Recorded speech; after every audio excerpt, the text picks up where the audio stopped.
you want to call it, somebody that's been in the streets. We're gonna be debating back and forth on different subjects, different talking points. Yeah, definitely, You want man. to tell them a little bit about yourself, Big Flex?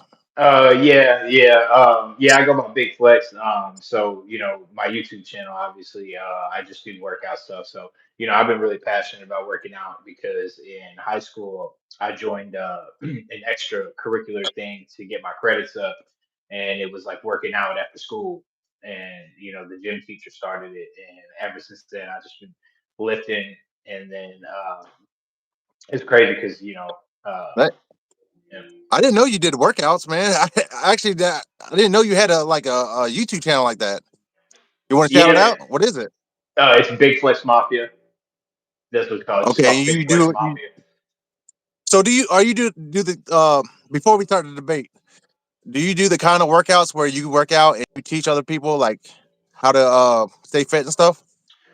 Yeah, so I actually haven't talked in any of my videos yet. It's all just like workouts, montages, and then like my progress, like kind of like flexing like with my shirt off, showing like where I'm at with lifting and all that stuff, and kind of like just doing different movements. I kind of wanted to grow the channel and get a bunch of more followers and feedback on everything, like with the comments and the likes, before I actually started to, because I know eventually somebody's going to comment on my thing and say like, "Hey, what do you do for this? What do you do for this?" And kind of give me ideas like for Yeah, content that the people want to see.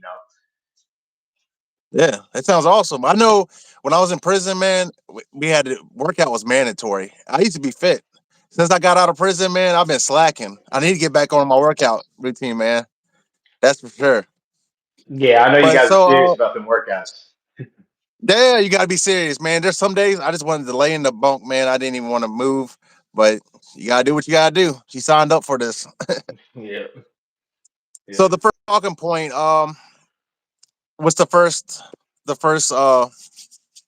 thing you start with? Yeah, man. So I know that talking from a civilian's point of view here, I know that you guys like you live and die by like these like really strict codes, and it's like street code, right? Where like essentially like you guys are your own police. Like you guys are like the judges and the attorneys and like the jury. And it's like you guys take it in your own hands. So like one person messes with you, you know what I'm saying? Then you're gonna go get your people, and then they're gonna go get their people, and then it kind of turns into just this huge feud, this huge war, and then it's like it just kind of seems like no matter how much damage comes out of that, nobody can go get any help from the system. Like you guys got to just keep recruiting more, and you guys got to keep like going to just like people who want to take the law into their own hands, essentially. And so I kind of wanted some insight from you, like what's the mindset behind just just causing all of this like chaos, and it seems like there's no sense for like the amount of collateral damage that comes out of it. It's kind of like no, like what I'm saying, like we're gonna keep going until somebody stops. So like what's kind of Yeah, like the thought, you know what I'm saying? yeah, shit, that's a lot, man. That's a whole lot. But like, I can see. Well, you know how it is with like racism and stuff like that. That's why I'm half black. I'm black and white, and I know from my father's side of the family, they don't like calling the police at all for anything, just because a lot of racism does happen. It's a real thing. I've seen it. I've actually seen it. It happens.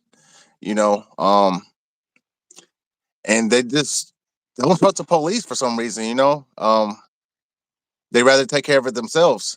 So if a family member dies, some people rather not call the police and they rather take care of it street justice because that person might go to jail or something. They'd be living good in there, you know, or nothing might not even happen to them because there's so many unsolved cases. I don't know. There's a lot of different reasons, but I know the main reason is that people don't trust the police.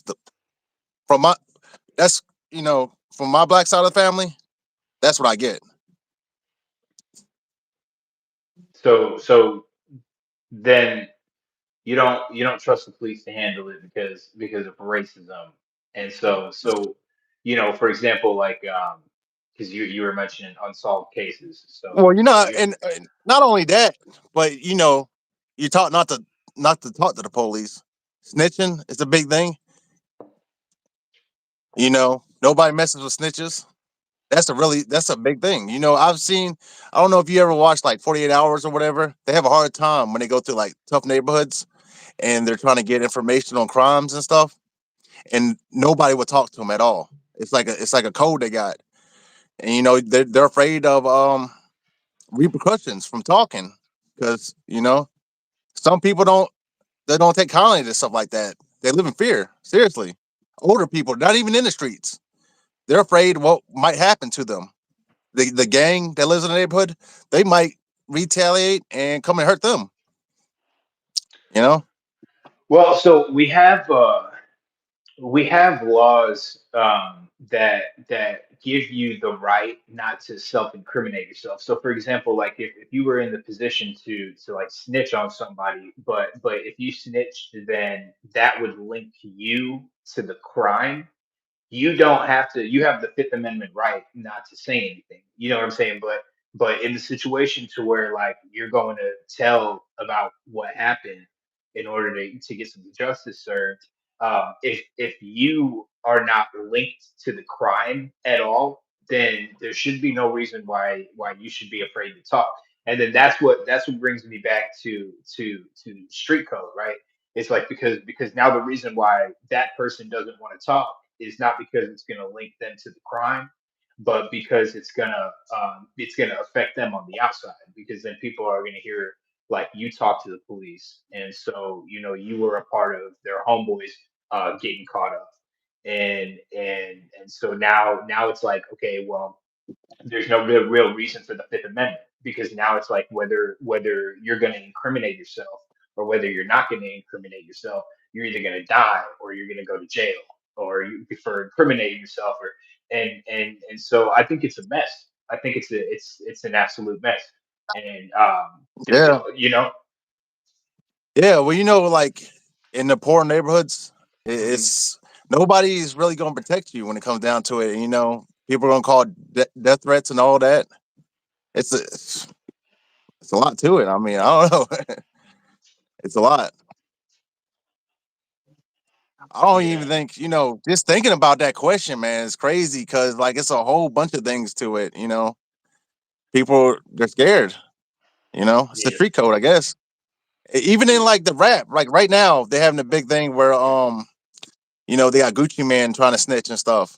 Look, Gucci Man went over there and got robbed. He had a gun in his face, and everybody's against him right now because they saying that he's getting Pooh Shiesty locked up. When Pooh Shiesty's the one that had the gun in his face, it really doesn't make any sense. Like, I don't understand why we're all sitting here attacking, Gucci Man. But at the end of the day, he was about that life. You know what I'm saying? He told everybody he wouldn't snitch.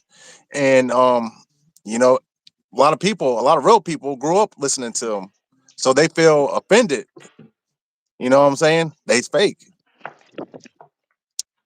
Yeah, yeah. I mean, we don't. I mean, that's just one aspect of it, though. Like, we're talking about like that's just one aspect of it is snitching. If you, but like, or telling the cops when you're not supposed to tell the cops. But another aspect of it is like there's no like so okay. Here's my thing. If you guys want to be able to govern yourselves, and if you guys want to be able to handle it internally, I feel like it should be more like an eye for an eye. Like, for example, if I rob you, then and you want to take it into your own hands, then rob me back.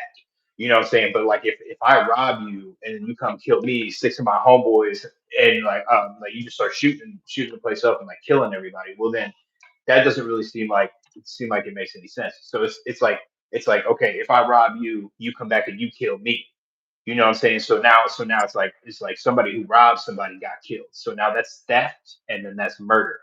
You know what I'm saying? So from a civilian's perspective, is the reason why we go to the authorities is because the system is. a lot more fair in how things are done, because if I rob you and you go to the authorities, you could sue me for the amount that I robbed you. So if I robbed you $20,000 and you sue me $20,000, so now you get that $20,000 and then I go to jail. So it's kind of like, but if I rob you and then you come kill me, now you're out $20,000, and then now you got a murder on your head. You know what I'm saying? Because here's the thing: like, even if people don't snitch, there's still a dead body. Then the police gonna come around. They gonna start asking questions. And they gonna start gathering evidence. They gonna start doing Yeah, all well, of a dead body can't pay you. So I mean, it. a dead body can't pay you. you know, I I can't speak from that aspect, but like I know why people don't like snitching.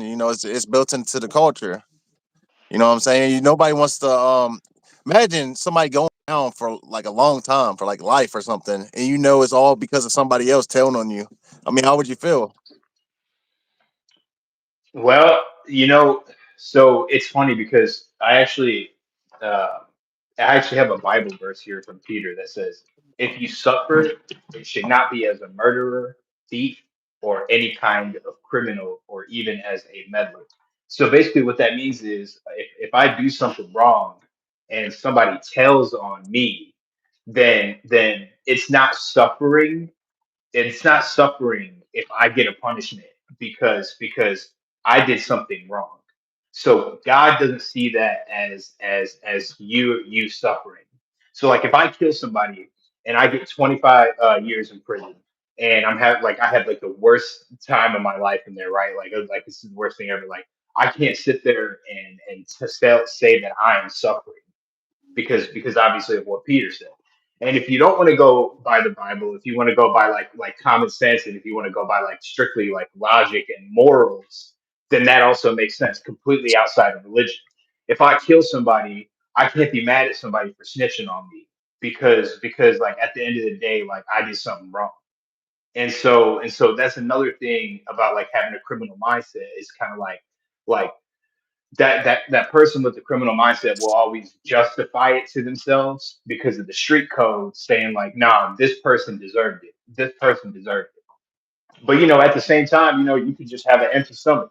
You don't got no food in your Yeah, belly. You're looking for somebody to, rob somebody so you can go get something to eat. So it's like, well, they didn't deserve it. So you gonna get mad at them if they snitch on you? Like, is that street code? yeah. I mean, it's different cases. People do different things for different reasons. They might have a drug habit. That's a big thing. They might have to feed their addiction.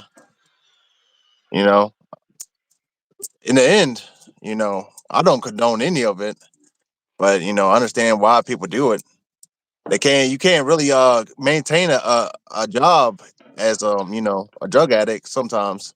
So you want fast money, you know what I mean?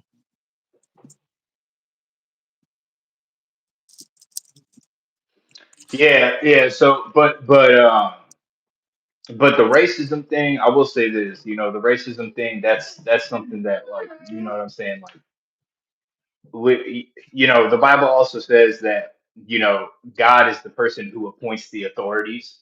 He's the one who appoints the authorities. And so, God didn't come down from the heavens and make this person the judge, and make this person the police, and make this person the prosecuting attorney. So the people that are in the system, they're not perfect. They're not perfect. So No, obviously, like, no, not at all. there's always going to be that argument, Yeah, right? So I get that. but like people got to go through some things. Like somebody might really like go have to go to prison to be able to see the right from wrong. They might have to be put in that situation. I know a lot of people that went to prison and they got out, and they still up to no good. You know, it's just if they learn their lesson or not. I guess Yeah, it's it's crazy, crazy, man. man. Some people don't learn. Like I was watching this video the other day, and it was somebody who got out of prison, and one of the stipulations was like to not associate with your gang anymore. And I guess his homeboy was standing outside of the jail when they were releasing him, and he started throwing up gang signs at the Right in front camera, of everybody. right in front of everybody. Started throwing up gang signs like at his homeboy who was recording. and he never made it out. He never made it out. He never made it out. They put him right back in jail. 'Cause- Oh, see, that's just dumb. That's just dumb right there. You at least can wait. I mean, at you least you know, can wait. But I mean, I guess they were so excited. I don't know. Yeah, I can't defend that one. I mean, that's just like, I know we're supposed to be doing civilian versus convict, but like some things I can't agree on. Like when some of these younger people, they're putting the guns on the online. I don't understand that. Like I really don't. Like they always get caught doing it. I mean, I really don't understand it. yeah, yeah. But I mean, hey, that's self snitching right there. It's not that's telling on Yeah, yourself. Like, I think it has a lot to do with like common sense too. Because I watch a lot of crime shows, and a lot of things they have in common is sometimes when somebody commits like a murder or whatever, they'll take like a selfie with the body and then be sending it to their friends. I'm like, what the hell? Like I don't know what was going through their mind, man. Like and that has nothing to do with being poor or whatever. Just I don't know. yeah, and nowadays, man, like nowadays, it's like if there's a fight that's about to go down, you know what I'm saying? Like I feel like everybody in the neighborhood is gonna come out. They're gonna pull out their phone. They're gonna record it. And they're gonna post it. Like if Oh yeah, something's going, there's just so many different ways that you can man. get I caught these got days. I got stepkids, right? They'll come home and they'll show me. They'll be like, "Look at this fight we had at school today," and this is like almost every week. I'm like, "Damn, how many? We got like a fight club up there or something? Like it's a real fight." I'm like, "What the hell?" I don't understand it. I remember one day, I was on my way to work, and I think I told the story before, but there was this black guy. He was talking to this white lady, and she just falls down, and I guess she OD'd or whatever. He takes off and runs, and there's a couple other people out there. I get out of the car and run over there to see if she's all right. I guess I was feeling like a superhero that day or whatever. But I go over there to see if she's all right, and everybody else they're just looking at her with their phone out. I'm like, what the hell? What are y'all doing? Help her! What the fuck? Call the police! I mean, call 911 or something. Shit, she'd be sitting here dying, man. They Yeah, got the girl sitting on the ground, turning blue and everything.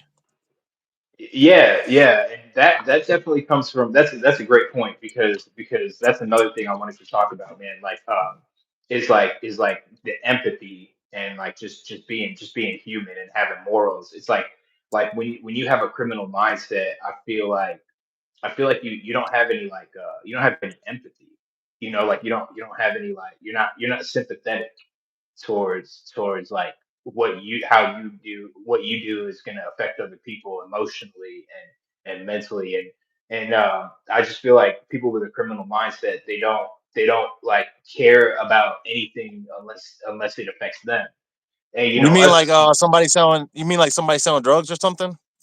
Well, I mean, yeah, that's a great point that I wasn't even thinking about. But yeah, it's like, yeah, it definitely Yeah, goes. Mhm. yeah. You think they're not thinking of it that way. Like when they're selling the drugs to people, they're just thinking about the money.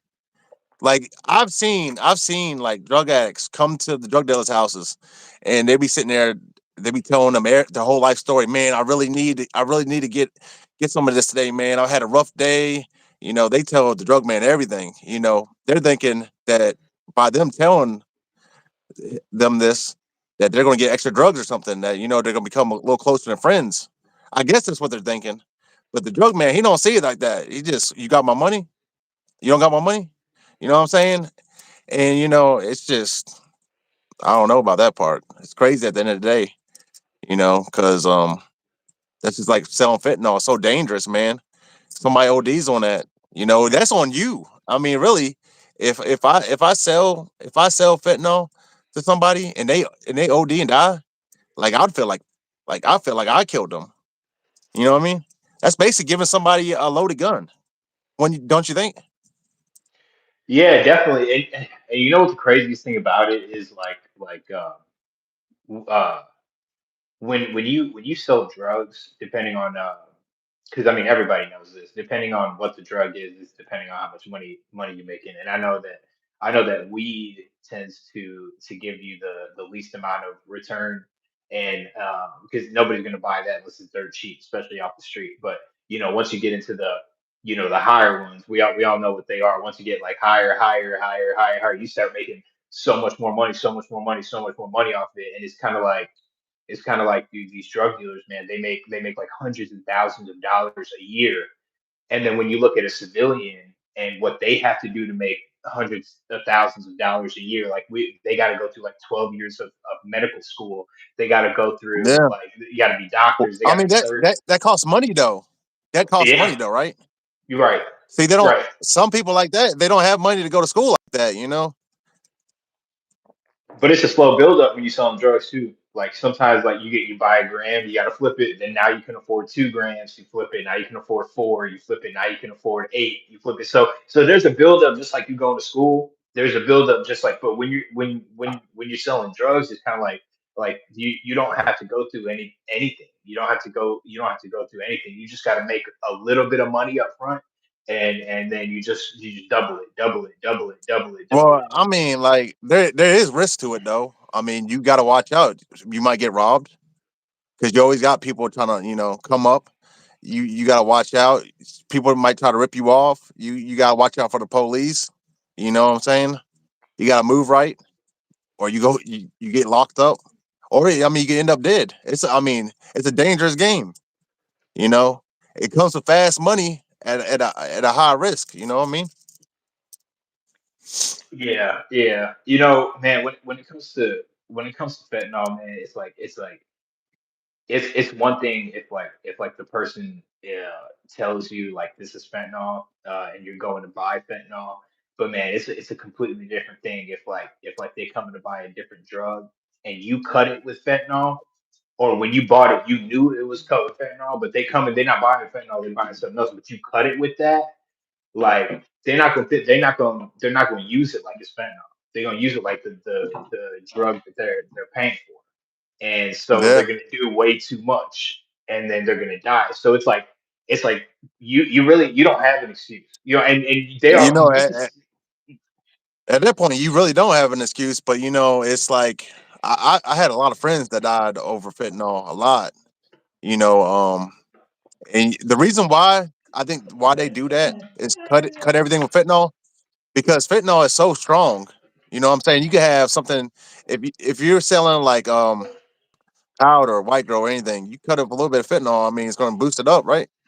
right, You right. know, they can turn something that's garbage into something good. I guess I don't know, Yeah, I but like mean, the risk coming to it. But like if you get charged with fentanyl, I mean, it's a hard charge than anything else. Like I seen people while I was locked up, they're so happy. They're like all celebrating everything. They're like the lab results came back. They say there was no fentanyl in the drugs. There was no fentanyl in there. They're happy like they're about to get released or something. I'm like, damn, they charging you that much for fentanyl? He's like, hell yeah. It's crazy. Matter of fact, yeah, this is how dangerous it is though. This is how dangerous it is. When I was in jail, I told this story before, but a guy he snuck in some fentanyl. He had a lot of it. It was uncut, and yeah. Matter of fact, I did a story on my YouTube page. But anyways, he started selling it in the pod to other inmates. And when you're in jail, a lot of people that were on drugs, their tolerance comes down, so they ain't used to the drug no more. So people were ODing left and right. I mean, everywhere. And he ended up getting bonded out. But before he left, he gave it all to this old school dude, and somebody ended up dying from it. You know what I'm saying? Um, and it's crazy. yeah, man. I mean, it's not like this is anything new, man. I mean, there were people. I graduated in 2014, and there were people in my high It is school. actually You it know, is kind of new though, you know, because when I was growing up, there was no fentanyl. Like, you know what I'm saying? There wasn't none of that. But that's the thing about it. Back in I don't know how old you are, but back in our days, back in 2000s, um you didn't have to worry about that. You could make mistakes. You could be a teenager and go out there and learn from your lesson.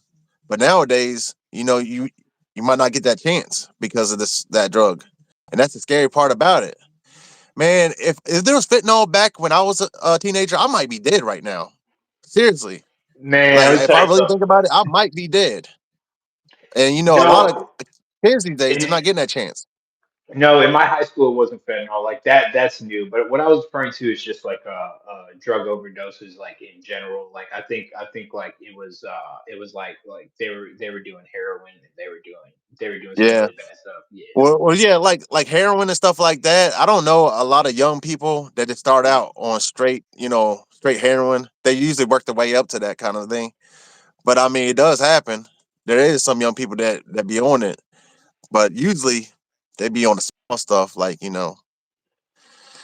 But nowadays, even the small stuff can get cut with fentanyl, and that's the scary part about it. Yeah, yeah, yeah. And man, even me, I mean, I'll say this, if you're somebody who just does drugs, that doesn't mean like you can be a great guy, right? You can be a great person. Like everybody loves you, you're cool as fuck. Like, and talking about like I'm just talking about like obviously the debates against like a civilian against somebody with a criminal mindset, not necessarily somebody who Yeah. breaks the law, right? So I was in the rave scene. I was huge in the racing from when I was 21 up until I was like about 27, 28. And when you go to a rave, there isn't a sober motherfucker in there, man. And I think the biggest thing that steered me clear from doing the heavier stuff was just watching how they reacted with people. I mean, it's like these two people are complete strangers and they're talking to each other like they're brothers, man, and doing all kinds of stuff like they got like two dudes, they got their shirts off, they're sweaty as hell, they're giving each other hugs and shit and like dancing Well, on and each they're other doing drugs like, together. and they're doing drugs and all this shit and man, the amount of people that walk around and they don't give a fuck, right? They don't give a fuck because some of these raves they didn't just have security in them, man. Some of these raves had like actual police officers, bro. Because if you know something about my city, St. Louis, we're always top one, two, three. Like Oh, we're you always said top you said raves. Oh, you said raves, raves with like the flashy lights and like they're flashing dancing. lights. Oh, okay, Yeah, man. yeah, They didn't care. They walk around. They'll be like, "Hey, you need this. You need this. Hey, you need this." It's like there's two cops right there, right? Somebody will walk up to me and be like, "Hey, bro, do you do this? You must do this. I got some on me right now." And I'm like, "Bro, get the fuck away from me, bro. There's two police yeah, officers right there. You coming up and you asking me about some shit that I don't even do. Like, bro, it's just stupid. Like, people are stupid, bro. Like, yes. I like mean, some people are stupid, but I understand why people do drugs because I had a habit back in the day. I was hooked on Percocets really bad, yeah, pain pills really bad, and it starts out. When you take a drug at first, it makes you feel better. That's the whole point of doing it. It makes you feel way better because your life is like probably crap. You're going through things in life. That's why all these people are doing it. They're like homeless and stuff. They probably don't want to be homeless. They take it to feel better, and when you start doing it, you're taking it to feel better. But after you take it so long, your body gets used to it, and you don't even need it to feel good. You just need it to like feel normal at a point. When you don't have it, you don't even feel you sick. You know what I'm saying? At that point, you're not doing it just to feel good. I mean, when you take it, yeah. you still feel good. But if you don't have it, you start to get sick and stuff, and you have to, you know, your body, you have to get it, and that's hard. It's hard to get to come off of that, man. If I didn't go to prison, I don't know if I'd ever had stopped.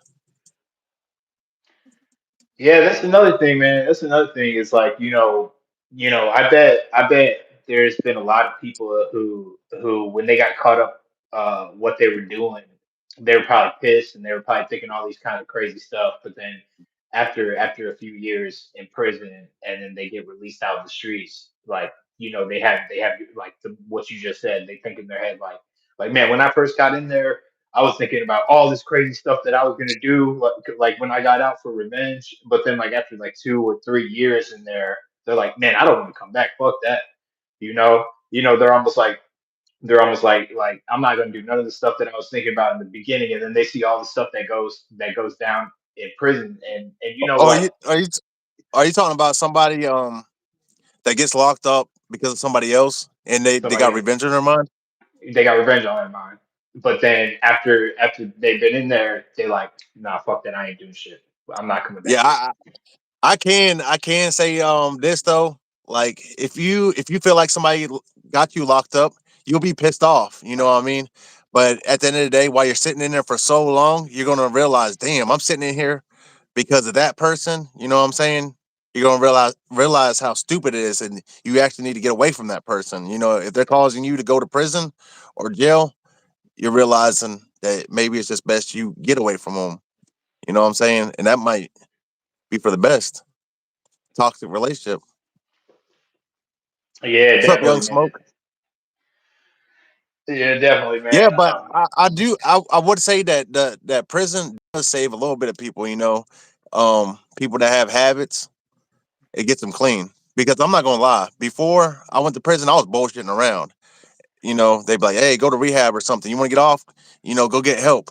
Man, I was bullshitting around. I didn't really want to get help because you know, without the Percocets, man, I felt like crap. I ain't gonna lie. I was like, "Damn, man, I don't want to feel like this. I'd rather, you know, not be here to feel like this." So, you know, forcing to get off of it, you know, it will do that. So you get whenever somebody's like heavy on drugs, and this is where the problem is they go like let's say they get locked up, right?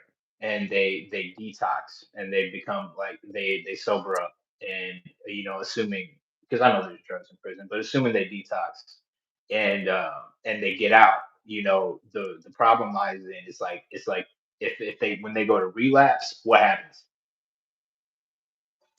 Well, this is the thing about it. It's drugs in prison, but it might not be the same drug you were taking that you're addicted to, because you can be addicted to like you know, say I was addicted to Percocets.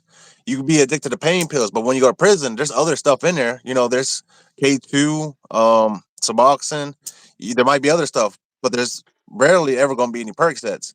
You know, that's the main drug you want to get clean from because you don't have a problem. Just because you're a drug addict doesn't mean you do every drug. You know what I'm saying? You're only addicted to that one drug you do. But damn, what was the question again? Well, I was just saying, like when they get out and they Oh, relapse, when they they get end up out, when they overdosing get and out, dying. yeah. Because when you go to prison or jail for a long time, your tolerance goes back down. You know, and this is where they make a mistake at. Because I had a whole bunch of homeboys that got out of jail and they went straight out there and got high again, but they thought that they can do as much as they used to. You know, and their body is not used to it anymore, and they OD and die. You know, my homeboy, he died from that. They said that they found him in the bathroom, and you know he was blue, and the whole time he was in jail, you know, he didn't talk about any kind of drugs, you know, or nothing. He got out, and a week later, I heard about him dying while I was still locked up. You know, I some people, you know, it helps. Some people don't. You gotta want to do it. If you don't want to get clean, you know, you can be sitting in jail and you can be like, damn, when I get out of here, I'm gonna get high as hell. You know, unless you want to get clean, it's all up to you as the person. Yeah. So something else I wanted to touch up on here, when it comes to like you know crime and the street code and all that good stuff, you could take a really good community, like a community, like a neighborhood, and if the wrong people move in and they start fucking shit up essentially, and then like because neighborhoods, they got investors, like cities, they have investors, they got like super super rich people like investing in that city, to like build businesses and grow it. And what happens when you have the wrong people move in and they start committing crimes, you start screwing up the neighborhood's reputation, and then they end up that entire city, they end up getting defunded, and people start moving out, and then more bad people start moving in. So what are your thoughts on crime ruining like entire cities, entire like Well, neighborhoods? I mean, like, if they got the money, you know, I'm not an expert or nothing. I'm just giving my opinion. You know, Yeah, my yeah. opinion might not matter, but to anybody. But if they got the money to like move into the neighborhoods, you know, that's something in itself, ain't it? No, if they actually got the money to move in there, I mean. But if they're still going in there committing crimes and stuff, they're not really thinking about anybody else but themselves. Obviously. Yeah, I mean, I Well, don't agree with that. I don't agree with that. mhm, mhm. But it's It it's does seem pretty selfish. I mean, I ain't gonna lie. It does. You can't really justify that. There's no way I can think of justifying that. Can you? justifying it. No, but like you know, Like, people if push. I'm in their mind frame, if I'm like, you know, they're stealing something for a reason. I can't really. They probably know it's wrong. Yeah, yeah, Low income drives them. Yeah, I mean, low income, but they're moving into a place. I mean, I guess they could still move into a good neighborhood and still be poor. You know? yeah. Like good as in low crime. I guess you could say not necessarily like rich people live there. But Yeah. because every state has the different Communities. classes Yeah, yeah. I in. like. Yeah, I remember I used to live in North Carolina. We used to live in a trailer park, and I ain't gonna lie, I used to be trailer parks everywhere. There'll be Mexicans over here, black people here, some white people here. We got along pretty good. I mean, sometimes a low income neighborhood is not always just crime and all that. It's a lot of good times too. You have people out there cooking out. People get to know each other. Low income neighborhoods, they tend to be more friendly with each other. They're out there. Um, their kids friends with the next door neighbors and all that. Because what I noticed, in the high, well, I don't know how you want to say it. The rich neighborhoods, they mostly stay to themselves. Don't you agree?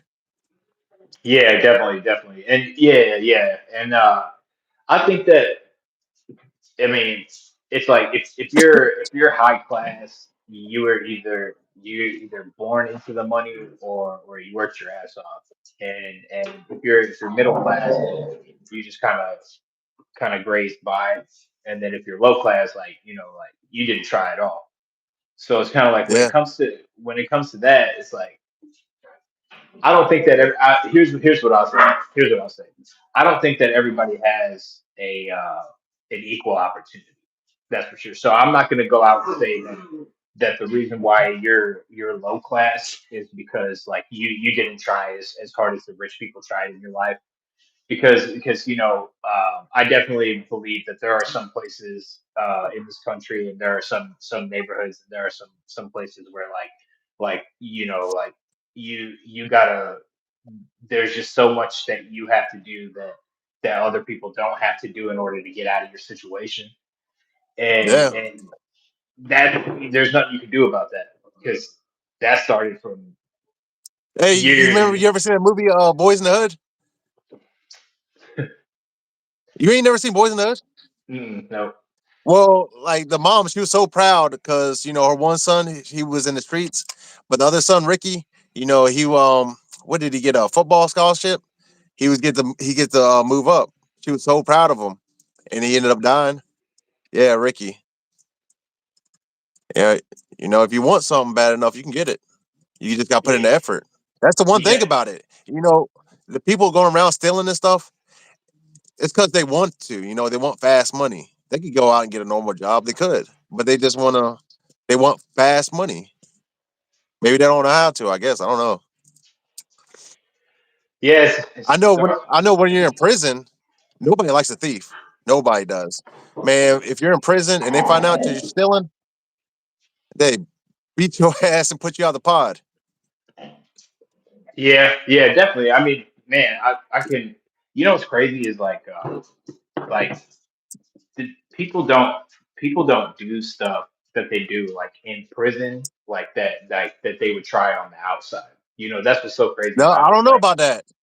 you I don't know know, about that. Like, somebody that steals, I'm telling you, when they go in prison, they still be trying to steal. We had this one guy. He was a known thief. Everybody knew it before I even knew him. my me and my celly were in the we were in the cell talking, and I was sitting there. I was like, "Yo, I think I'm gonna do business with that one guy and sell. I'm just gonna say it, sell 14."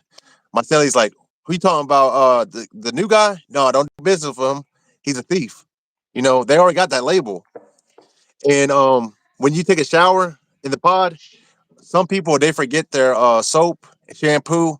Sometimes they forget that in the shower. We had this one guy. He kept going in the showers, and he was stealing like the simplest stuff, man. The smallest things he was stealing, and it was pissing the whole pod off. Yeah, but at the same time, like when you talk about street code, and when you're talking about like the people want to like take everything into their own hands. That is exactly why prison is the way that it is, because it's all the people who have that mindset all in one community. That's why they take everything into their own hands, because it's all the people who want to live by street code all in one place. So it's like, okay, now you know what I'm saying. But that's the problem with be trying that stuff on the outside, because when you're not in prison, you're not around, like not everybody wants to live by that code. You get what I'm saying? So that's where it's conflicting, because when you're on the Yeah, well, outside. it's like I understand what you're saying, but it's like when you're in prison, you gotta live by that code because violence tends to if you inflict violence on somebody, they'll listen. You're not gonna have anybody going to the correctional officer telling on nobody. They'll get put out the pod. Yeah, but I mean, the correctional officers, they like know exactly how the prisoners like want it to be, and I feel like they're not really like they're not really helping at all, because it's like even the COs are like, okay, if nobody comes up and snitches, I don't gotta do shit about it. So they're just basically janitors, man. They're just basically cleaning up the mess. And let me do something with these dollars, bro. Give me 1 second, bro. Let me do something with these dollars. Yeah, They're driving me crazy. Give me 1 second. you cool. Yeah, prison is a whole different world in there. I ain't gonna lie. The correctional officers, man, they ain't. They're there for so long. Yeah. They're just there to get the paycheck. Sometimes they be in the oil with the convicts. Crazy. Yeah.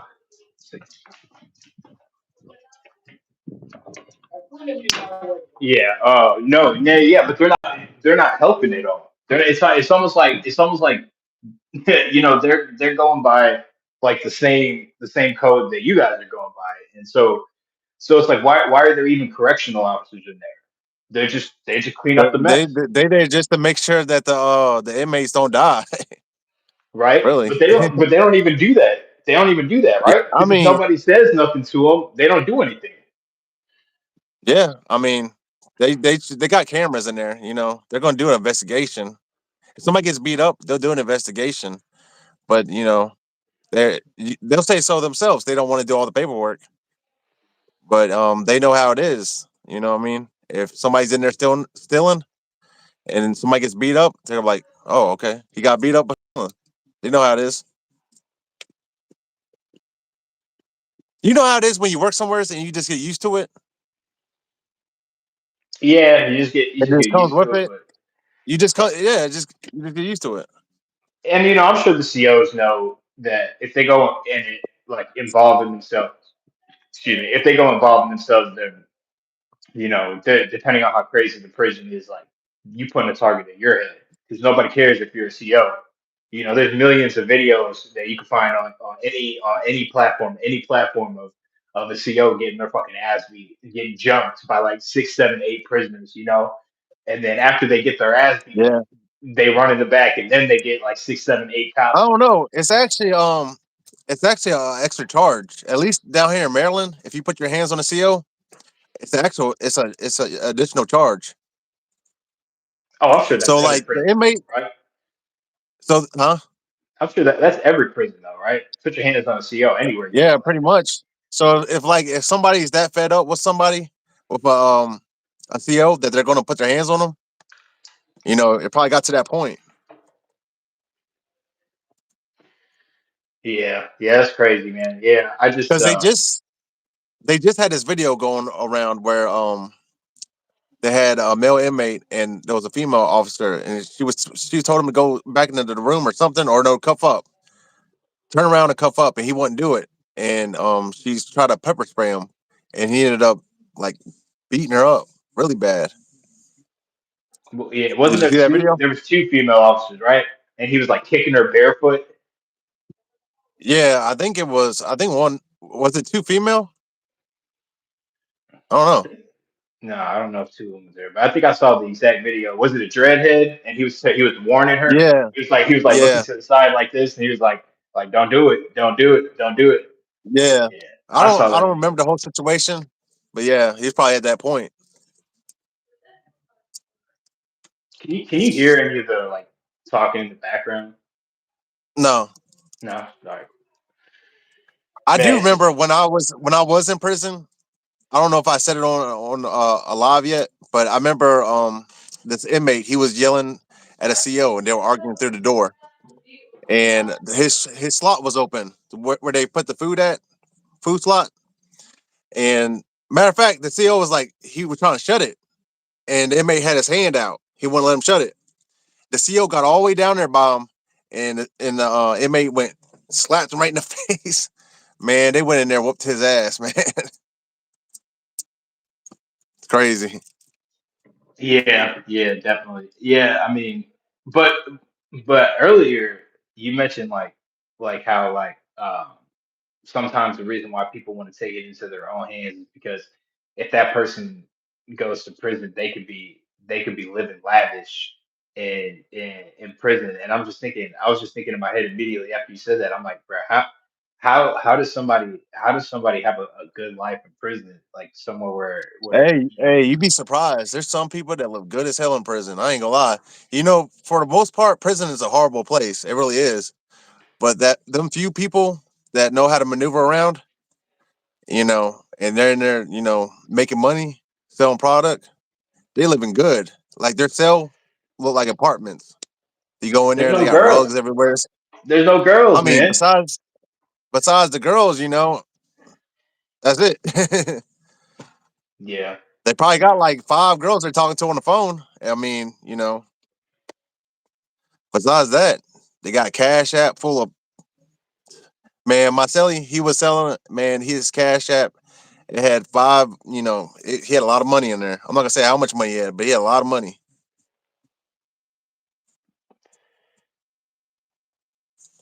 Yeah. Yeah, but it gets crazy sometimes, But for the most part, when I was in prison, there was a lot of people in there for domestic violence, and that's a big thing. You know, is mostly a lot of people in jail are there for being in toxic relationships. You know, Okay. So here. So yeah, let's get into that. So domestic violence. So what is the word domestic? Like what is domestic violence? Like what makes it domestic, and what makes it just assault? I don't even know. To be honest with you, Because assault with a weapon, ain't it? okay, because I mean, I don't domestic know. I don't know. means I don't know what's the difference between domestic violence and simple assault. It has to do like you can attack a family member and it can be domestic violence. It doesn't have to just be a spouse. exactly. And so when it comes down to domestic violence, it's like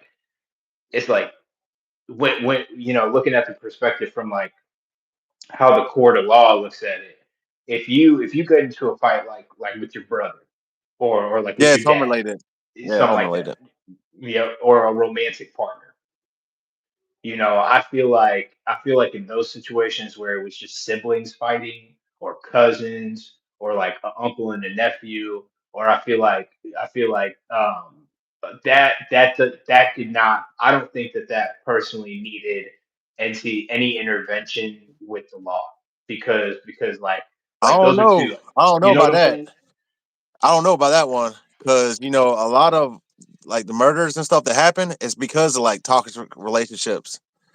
Man, Well, no, You not a don't think so? romantic partner. No, I'm not talking about women. I'm talking about like family. Like that's your cousin.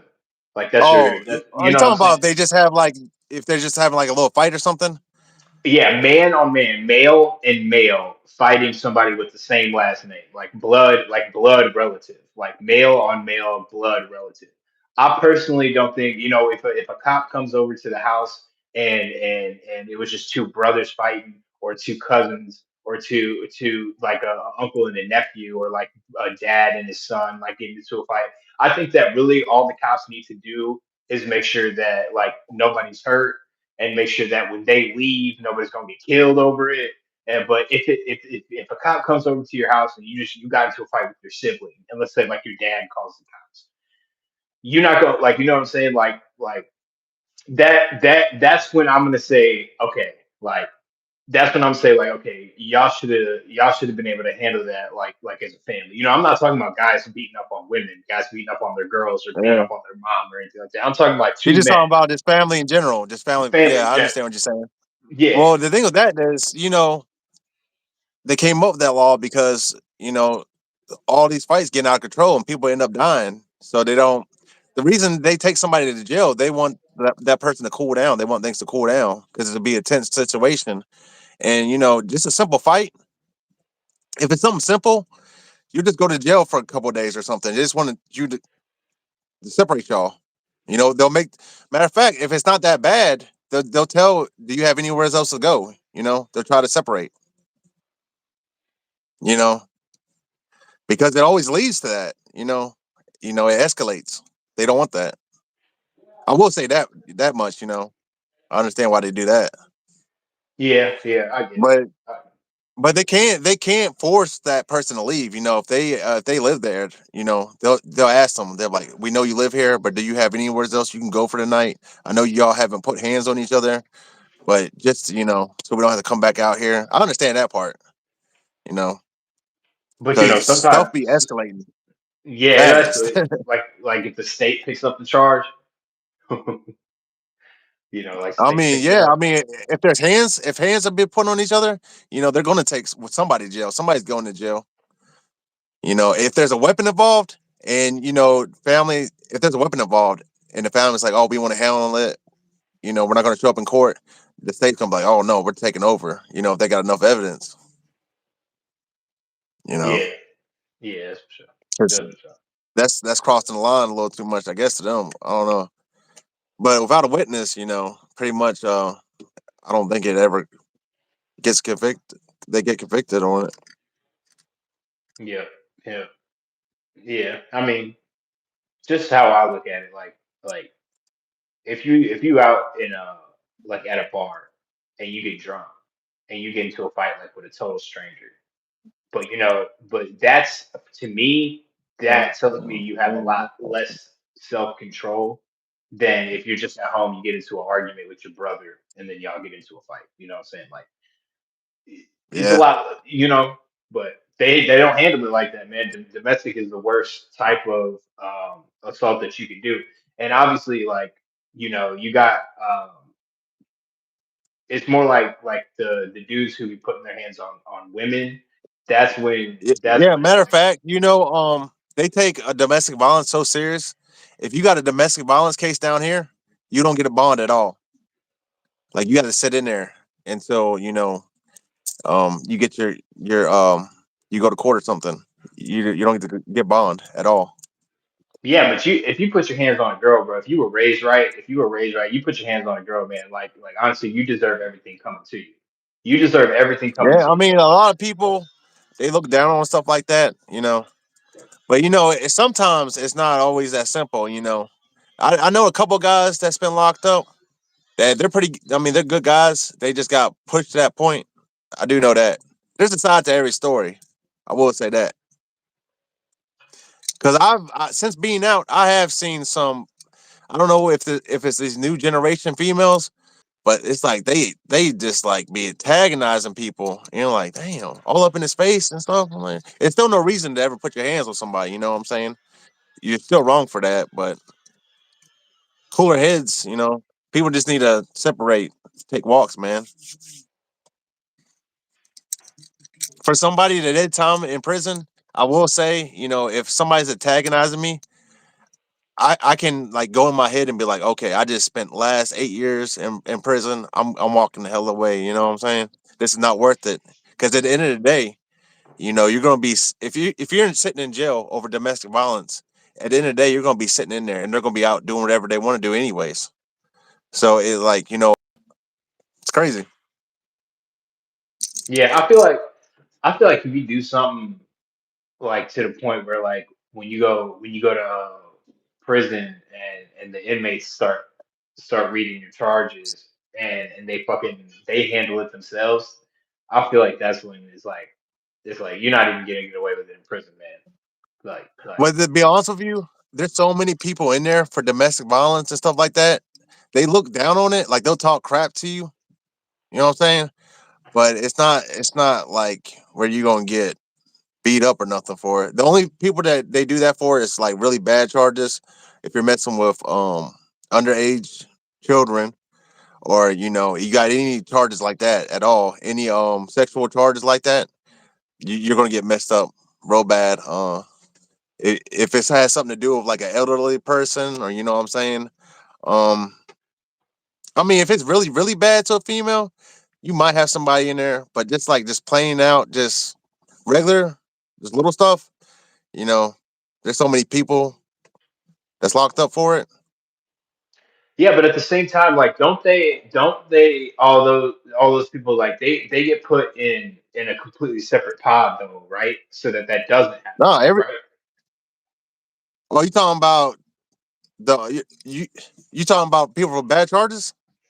Yeah, Yeah, they got PC, but you gotta ask for it.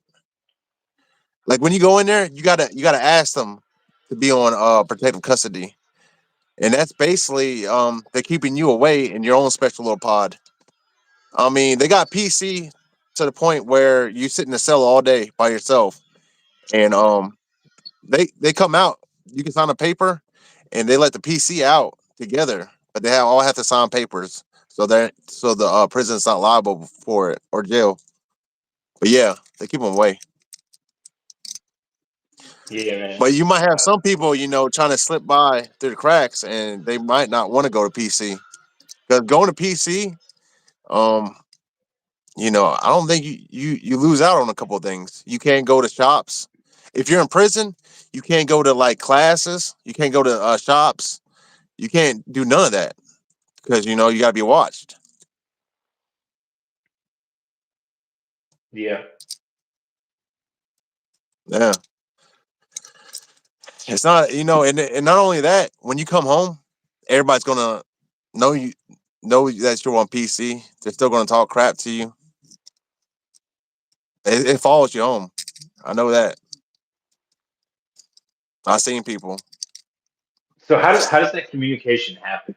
Like how do they like talk about you like to your own community? It's like do they just like Oh, you mean from like when you're in prison? How does information travel from in prison to the outside world? yeah, to where when you get Like out they're like, "Oh, we know everything you did in there." it's because like okay, when you locked up, say I'm up here in Hagerstown. I did my time in Hagerstown prison. You know, I'm locked up, and somebody is about to go home, but I know he's got bad charges. I know he did a lot of goofy stuff while he was locked up. People get on the phone. They're gonna be calling loved ones home, and word travels. You know, that's basically how. Like I was saying earlier, you know how low income people they know a lot of people. They stick together. You know what I'm saying? They be out there doing cookouts and all that. I mean, that's what I think. At least I'm not an expert on this, but that's what I think. Yeah, I just They got connection. The Mexican mafia be sending hits even when Yeah, that's the thing. They be having like the Mexican mafia. I seen some stuff. They be sending hits different states and everything, man. They be hunting down people that's on witness protection. Now tell me how it's possible to do that. You're in prison and you put out a hit on somebody that's in witness protection. Their name don't even match. You got to know people. I guess they connected. Yep. I ain't gonna lie, that's crazy right there. Yeah, I have DC, a. I had a homeboy yeah, word who. spreads. I had a homeboy who did some. He was a good kid, but then as we started growing up, he started getting into.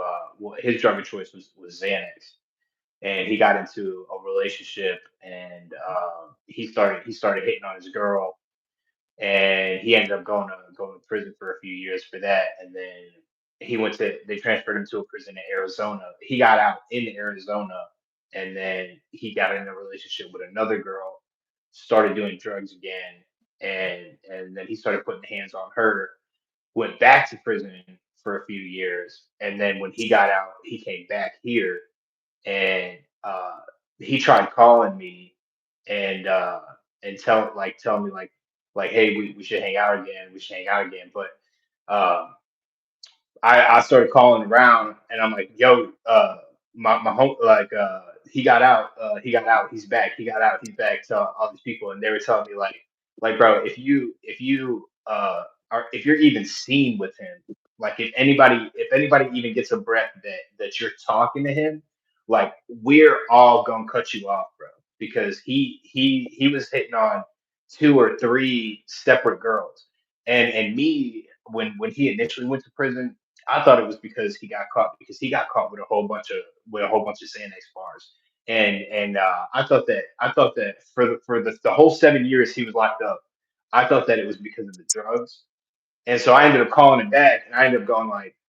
because I always give people the benefit of the doubt, like I wanted to hear it straight from him. I'm like, hey, bro, like did you beat your girl and then go to Arizona, get into another relationship, and then beat her, and then like do all this stuff? And he straight up, bro, like he straight up was like, yes, that's exactly what happened. Like I was like, so you put your hands on like two separate cases, you put your hands on a female, and you got locked up for that.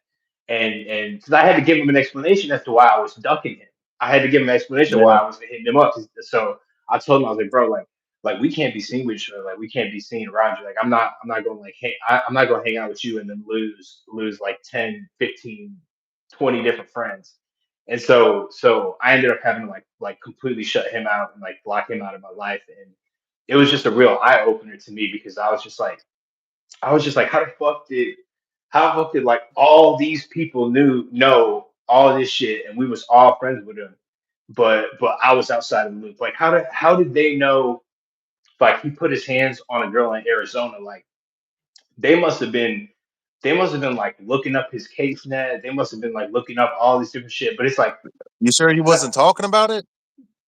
bro, to be honest, like with how open he was about it to me, to where he was Yeah, that's what I'm basically like, saying. He probably told one of them. You know, and that's the thing. I ain't gonna lie. If you're in a toxic relationship and you feel like that you have to put your hands on somebody, maybe you should just get away from that person. I'm telling you, because you don't want to be locked up over putting your hands on anybody, and that goes for a guy and a girl. If you don't want to be around your spouse, just leave that situation before because stuff like that it it escalates. yeah, man, it gets crazier, man. Like the girl he put his hands on here, she got in the car with two dudes, I heard, and they pulled up to his house while he wasn't home. His mom and dad, his brother and his sister were Yeah, there. it's dangerous, man. Because Yep, imagine you're putting yep. your hands on somebody's daughter, right? I seen a case about this. This kid, he was like 18 years old, and he slapped his girlfriend or whatever. Her dad came over there. They hogtied him and beat him up real bad, and they drove him out to like this lagoon, and they threw him. They didn't throw him in the water. He wasn't in the water where he couldn't breathe, but they just left him there, and he ended up dying. You know, and that's crazy. But when you put your hands on somebody's daughter like that, emotions gonna be mixed. I just say, if it ever gets to that point, just go your separate ways, man. You don't want to be locked up, and then if you're sitting there fighting with your girl and she's cheating on you, you're gonna be locked up, and she's still gonna be doing whatever she wants to do. So Just go get a better girl, man. Or if Yeah, you're a female and you know your dude's beating on you, he ain't gonna stop because once it starts, it escalates. I ain't gonna lie. It's better just to move on. yeah, man. These these girls too, man, because they Oh he's yeah, got I've seen some girls and like some of these girls nowadays, they be like, I don't know how to say this. I don't even think it's got a word for it. They'll antagonize a guy to try to get him to act that way. Like they'll be the aggressors, all up in their face, spitting, you know, slapping, and then as soon as the guy pushes her away or whatever, and now oh my god, now she's the victim. That's wrong too. I don't. They need to put a word on that. I don't know if they got a word for it, but you know, stuff like that, it's toxic. Matter of fact, that's toxic. That's the word. It's crazy, man. well, honestly, man. When I saw Chase's reputation, when I That saw was the how dude's he name. yeah, when I saw how he when I saw how like he got treated. Antagonizer, yeah. God. Antagonizer, yeah. Well, no, I mean I'm saying it's still not even worth it, bro. Like don't even push it. Let her beat your ass. It's not even Yeah. worth it, bro. Because It's if he not. would have done that, everybody would be hanging out with him. If he would have got no domestic charges, if he would have just gotten in there for drugs, if he would have just like been in there for nothing, like when he got out, he would have had like the Yeah. whole fucking empire would have came back to him, bro. But But see, when you're on drugs, you're not thinking about nothing else but that moment. That's how it is. You're not thinking about the only thing on your mind is, you know, that next high. That's how it is. I hate to say it, you know, because I got some friends, you know, and they're hooked on a couple of drugs, you know. I'm not gonna call no names out, but you know, I don't try to look down on them because yeah, I that's know cool. how it is. But still, they can't want to get off unless they want to. You know, it's got to be something that you want to do. You can't force anybody to get clean. You really can't. The only thing you could do is just stand back and let them. You know, just hope you don't be in their way when they crash and burn. I guess I don't know because it starts to become a problem because they might try to start stealing some of your stuff to support their habit, and then what do? Then you're involved. Yeah, man. Yeah, and like you gotta meet enough girls before you don't get into that mindset to where like they all gonna do you like that. A man's life will change the day he understands that like the reason why you feel the way that you feel about women is because of the women that you're going for. Them nail slap. Yeah. That girl hit harder when the nails slap. Man, if a girl slapping you, man, you need to get the hell away from her. Yeah, usually I come on here and I talk about prison stories and whatnot, but today's a special stream.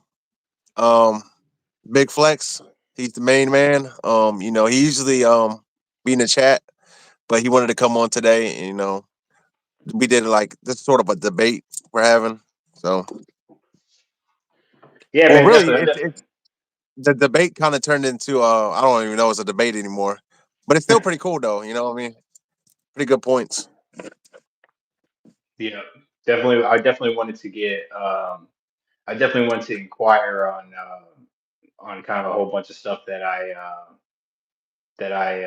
was thinking about and kind of wanted to talk to you back and forth about just some like why do you feel the way that you feel about this and why like the way that we think about it. But yeah, it's cool. Yeah, you know, it's just hard to like because I don't really feel any type of way when it comes to like I guess you could say it higher class people and lower class people. I don't feel like we're together. Lower class people, you know, at the end of the day, when you're in prison, you're like by yourself. Like I ain't gonna lie, when I was on the outside before I went to prison, you know, I felt like the homies and everything, it was all close. You know what I'm saying? I felt like, you know, it was a family. But going into prison and then nobody answers the phone for you, you kind of find out who's really there for you at the end of the day. Yeah, yeah, but at the same time, man, like at the same time, you got to think like if you put yourself in a sticky situation and then at the same time you expect like everybody to pick up the phone, help you out, send you commissary, send you letters, like talk to you and all that stuff, and then when you get out, you don't fuck with nobody who didn't who didn't talk to you while you was in prison. Oh, It's see, kind of like I don't feel that way.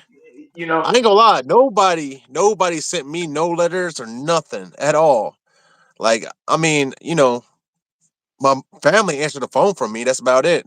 But I don't hold any regrets because I put myself there. You know what I'm saying? And sometimes it's harder to talk to the family and stuff while you're in there because when you're talking to them on the phone, some people it'll make them miss their family even more, especially if they got kids. If they're calling home and they're hearing kids, it hits hard. So sometimes they'll stay away from the phone. But I didn't hold any regrets. You know, I did it to myself. I learned my lesson though. You know. Yeah, yeah, but Oh man. yeah. Somebody asked, "How were you in jail?" He was never in jail. He just Oh yeah, that's what I wanted to ask you. He just watched the stream and you liked the live stream. You wanted to come on. You just wanted to be a part of it. What made you start watching this? Because I talk about prison most of the time. You just like to hear about it, prison life. You know, I'm a, I really like hearing about like stories. Like I'm I'm always wanting to like hear like stories about like different kind of stuff and different experiences. And it's kind of like because like I don't have that mindset. It's kind of like when you're like the way that I am, and you're listening to the perspective of other people. It's almost like you because before I started watching your videos, like I didn't know about a lot of the shit that went down in there. So like Oh um, yeah, I get what you're that's why. saying. So like Mhm. watching it and like you hear it, but you're not understanding because you never been there. You know what I'm saying? Nobody fully explained it to you. Is that what you're trying to say?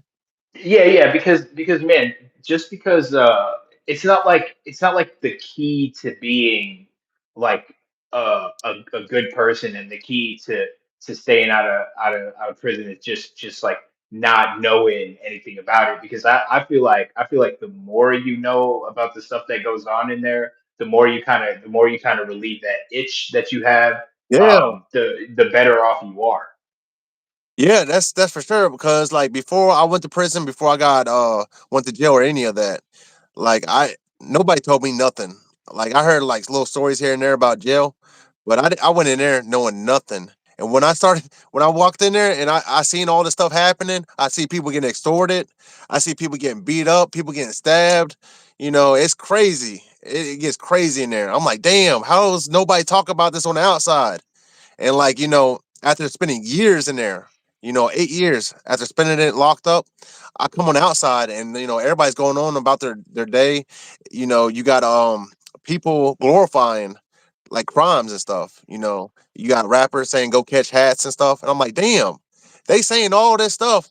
And these young the youth is out here listening to this stuff, and they don't know if they go down for this, they're gonna be in that shithole I was just at. They're not telling y'all that part, and that's the part that pissed me off because like they're out here glorifying it, but they're not showing y'all where it ends to. You know what I'm saying? It is a Yeah, prison, and yeah. man, Also, they ain't show you that shit. well, no. Another thing is, man, you don't see a lot of people who have been locked up that like will be like Talk about super it. like open about it. Yeah, Yeah, I ain't gonna lie. Ever since I started doing this, I've been trying to find people to do interviews. And I go to people I knew in real life because I know a lot of people that's been in jail and prison. And all of them, most of all my people said no, they're not doing it. I said, man, it's about the youth. I'm saying I'm trying to, show the youth how prison really is in there. They're like, man, fuck the kids. That's basically what they tell me. They're like, fuck that, I'm not doing it. I'm like, well, damn. It's really crazy. Some people just don't want to be open about it. You know. Oh crap! My phone's dying. Trying to hurry up. Yeah, I think my stuff mine's about 20%. But man, I gotta say though, man, There you go. like Yeah, man, it's crazy though. I went up to this guy yesterday. He told we had talked about prison. I told him about my time in prison. He told me about a bunch of crazy stories. I'm like, hey man, I be doing this thing on YouTube where I try to put stories out there so regular people can see these stories and they know how prison really is. They're not gonna walk in there and be surprised. Because usually, if I known how prison was, I would got all amped up and ended up there myself. I would be like, oh, you know what? I'm gonna go for a walk. I'm gonna walk it off and think about this shit. You know what I'm saying? A lot of people are probably like that. And if I put the stories out there, you know, yeah, but at the same time, man, I'm not gonna lie. Like, I'm always in your lives, I'm always looking at the comments that be coming up when you're talking about stuff. And dude, like, there are people who just they show absolutely like no remorse to oh you, yeah, like, I bro, know. Yeah, like. I ain't gonna lie. It's crazy. I just try to ignore that stuff because, like, I came on here one time and I was doing a podcast and I started arguing with somebody in the comments. And I ruined the podcast because I spent the whole time arguing with one person. I ruined it for the rest of the people that wanted to listen to it. I ruined it for my co host that was in there, And after that was over, I had to talk with him. I was like, man, I don't know. I ruined the whole show because I wanted to argue with somebody and it's crazy. It won't happen again. I felt bad for that.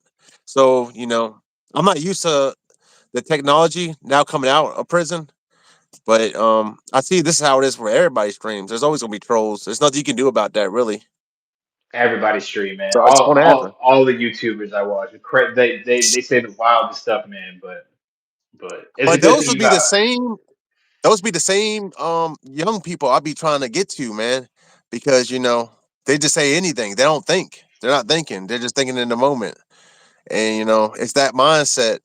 It gets you into situations. You go to prison, man. I'm telling you, prison is no joke. Like I've seen a lot of people die in there. I asked you that on one of my that the one of the first questions I asked you on one of my first donations was, have you ever seen anybody get unalived? And I remember you told me Yeah, like, the yeah, first person, the first person I ever seen die in it was jail. I didn't even get to prison yet. This was jail still. The first person he unalived himself in the cell. He had a lot of time. I think they were talking about like 20 plus years, and it was a skinny white guy with a lot of tattoos on him. And I remember he had a bald head, and the COs came in there and they took him out of the cell, and after they had him in this black baggie, the body bag, and I just remember the CO. There was one CO dragging him by his feet, and he was on the second tier, and he's sitting there dragging him by his feet down the stairs, and the guy's head is just hitting the stairs. And I remember another inmate come out of it. He was at his cell door. He's like, "Man, what the hell you doing, man? Show some respect." I remember that part, and it was crazy because you wouldn't think that stuff like that happens. And they when somebody dies, they put a black thing over their cell door. So like the window part where the CO looks in, it has a black magnet thing on it. Where I guess because they're investigating, they got to do their investigation. They don't want nobody tampering with it or whatever. But it's just crazy. I remember going up there and trying to look in there because I wanted to see like how his last moments were in there. It still had his property all around in there. You can see through the little crack in the door. You just couldn't see it all. And that was crazy part because I couldn't imagine dying in a place like that, man. Because imagine, man, like I don't know if you believe in reincarnation or you believe in when you die, you're trapped wherever you died at. I would not want to be trapped in prison. Like when I die, I would not want to die there. That'd be the worst thing ever. yeah. I heard a lot of people when they get locked up, they pick up the Bible, they start reading the Yeah. Bible. Is that true? I Yeah, it's true. I never read not one book until I got locked up. And the only reason I started reading is because I was in jail. And they got two TVs in the day room, but they only let you out three times a day. And it's only for like 40 minutes to an hour, what I can remember. And even when you go out there, there's nothing really to do. You see the same people day after day. It's the same stuff going on. And there's usually inmates that have been there the longest, they control the TVs. Usually one's always on sports and the other one's always on movies. You know, you're not gonna come in there and start deboning the TV. You get put out real fast. So, ordering books, I got my aunt to order me some books. And I remember the first couple of books I started reading were like Percy Jackson, and don't make fun of me because I was reading kid books. Percy Jackson. I don't know if that's a kid book or not, but they had a movie out for it. Percy Jackson and like the he was getting like the shoe from the other god or something. I forgot what it's called. You know what I'm talking about? I don't know. When I think of a kid book, The man, I Percy think Jackson books. like if there's like 5 words on the page and a whole Yeah. bunch of like Well, pictures. anyways, I started reading right, and like it opened up a whole new world to me. So I started reading the Bible too. You know, because I was going through like some things in there. My granddad passed away. My grandmother passed away, and that hurt me a lot. Like I started getting tattoos on my face and everything because I blamed it on myself because I never got to say goodbye or nothing. I got to talk to her on the phone, and I was like, "Grandma, I'm coming. I'm gonna get out and I'm gonna see you." I kept telling her that, and I never got out to see her. My granddad died, and my grandma, she died like a couple months after he died, and that it killed me. I didn't even want to be the same person I am now. That's why I started putting all these tattoos on me. I want to be somebody else. I started reading the Bible because I thought in my head I was like, man, maybe God's like testing me or something. Like please God, like get me out of here. Like you know what I'm saying. I started praying and I started reading the Bible, and I was like, please just give me another chance, get me the hell out of this place. I was but I had to sit in there for a couple more years. It works. He works in mysterious ways. But that's the first time I started reading books. Yeah, man. The thing about religion to me is like it's just like it's it's it's gonna keep you from like Christianity. You're gonna do everything in your power. If you believe that if you do bad things, you're gonna burn in hell for eternity. Like if you actually believe that, you're not gonna do anything wrong because it's not gonna be worth the 80, 90 years you on this earth to burn Yeah. in hell for eternity. You know what I'm saying?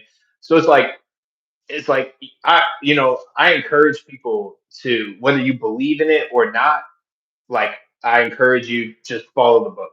Just follow the book, whether you believe in it or you Yeah, don't believe basically, when I was reading the Bible, I took this from it. This is the main thing I took from the Bible when I was reading it. Basically, you want to treat others how you want to be treated. You know what I'm saying? How you want to be treated. You want to be treated good. You want to be talked to with respect. You know what I'm saying? That's how you treat somebody else, and you get that in return. When you disrespect somebody, you're gonna get disrespected back. Eye for an eye. it. I for now, yep, Yeah, yep, but definitely.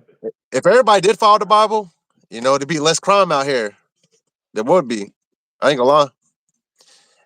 And I read the Bible, and I'm not like real. I'm not hardcore religious, but I am Christian.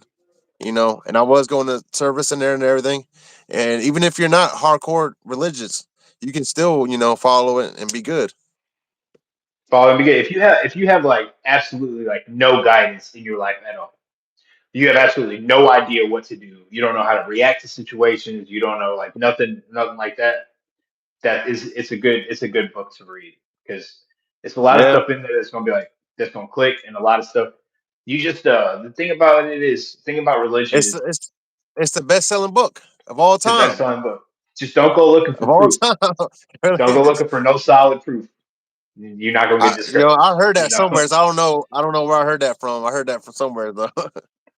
Yeah. Yeah. Like the Yeah, people but who. Yeah. So, but yeah, but I think that's going to end it for this one, man.